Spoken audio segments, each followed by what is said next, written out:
의왕시가 추진 중인 오메기지구 도시개발 사업과 관련한 안건이 지난주 열린 시의회 임시회의 문턱을 넘지 못했는데요. 반대표를 던진 민주당 의원들은 자연 파괴를 야기하는 포도송이식 개발을 반대하고 있습니다. 반면 도시공사 측은 올해 안에 의원들을 다시 설득시키겠다는 강한 의지를 보이고 있습니다. 과연 오메기지구 개발은 어떻게 흘러갈까요? 권예솔 기자의 보도입니다. 의왕 오메기지구 개발 사업이 본격적으로 논의되기 시작한 건 지난 2011년입니다. 하지만 당시 장안지구와 백운지구 개발 사업이 추진 중이던 의왕시는 국토부의 잠정 보류 의견을 받아들여 오메기지구 사업을 일시 중단했고 이후 10여 년 만인 지난해 말 사업 타당성 용역을 다시 추진했습니다. 오메기지구는 민관 합동 방식인 프로젝트 금융투자회사 PFV를 설립해 추진하는 사업입니다.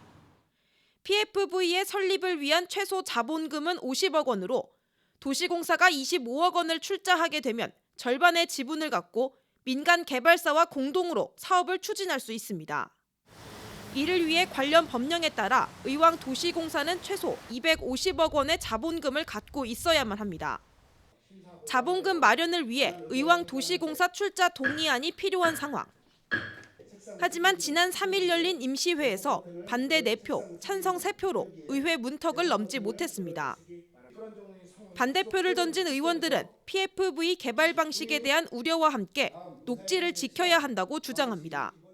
약 5만 가구 이상이 지금 들어올 예정에 있고요. 그린벨트도 약 430만 미터 제곱이 지금 훼손되고 개발을 했거나 지금 하고 있습니다.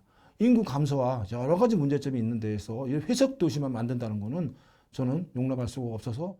또 교통과 의료 등 주거 인프라 확충을 위해 최소 6천 세대 정도의 개발이 필요하다며 포도송이식 개발을 지향해야 한다는 입장입니다.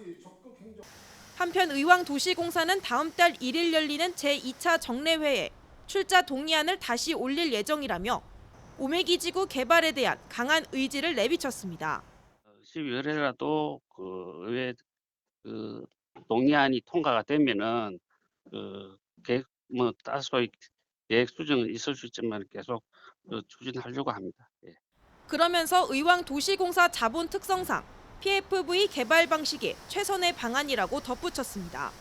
자본금이 증액되지 않고서는 사업을 할 수가 없고 거기에 따른 10%만 출자를 할 수 있기 때문에 민간 자본을 유치한 PF 방식이 아니고서는 사업 방식을 검토하기가 굉장히 어렵습니다.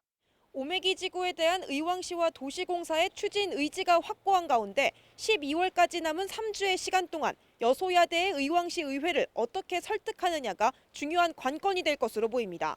BTV 뉴스 권예솔입니다.